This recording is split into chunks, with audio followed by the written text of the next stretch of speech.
Hi, it's Thomas from Superstock again. Today we're going to go through Lipo. The two best brands in my opinion today are Zombie and Team EAM. So which one is best? I'll give you the answer, that's my opinion, and how to prep them, how to use them during a race day and how to store them. So to start off with, these two packs have the best voltage hold above 7.9 volts when discharged at 45 amps continuous compared to Coyote, Easy Power, R1. They have significantly more voltage hold than any other brand. They are very similar, with the Team EAM having slightly better voltage hold across all voltage numbers up to 7.9. They both have almost identical IR. They usually have one IR per cell. The Team EAM has significantly more punch in my opinion compared to the Zombie, but these two packs you can't go wrong. So what are the differences? Well, we'll go through them today, but before I do that, this is what we're going to cover over here. Which one is better? Which I'll just give you my opinion soon, how to prep yourselves and what to do after a run and storage. Which one is better? The Zombie, from my experience, is almost bulletproof. You can warm this pack in a battery warmer at 50 degrees Celsius all day, which I did do when I was at TITC and I've been doing since the start of the year.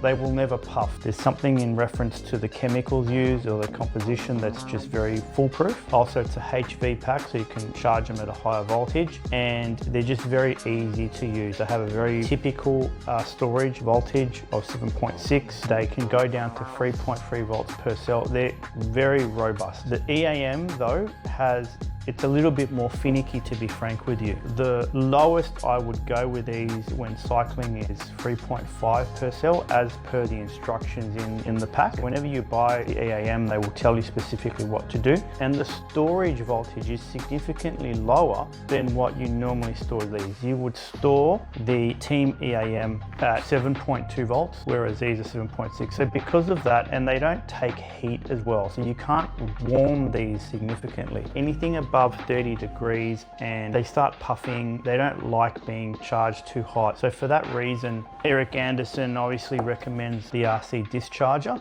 and he's not a big fan of warming the packs. Initially I was a bit hesitant to understand why, but after using them I understand why. You can still warm them. I would only recommend you go to 30C and you keep a very close eye on the temperature on these packs as you are discharging them or charging them. Do you need one of these? No, you can use a discharge bank at 45 amps. This just makes it easier, but it's not necessary. This is the foolproof one. Good for if you don't want to think too much when you're charging. This one requires effort, but the effort comes with significant benefits in punch and voltage hold.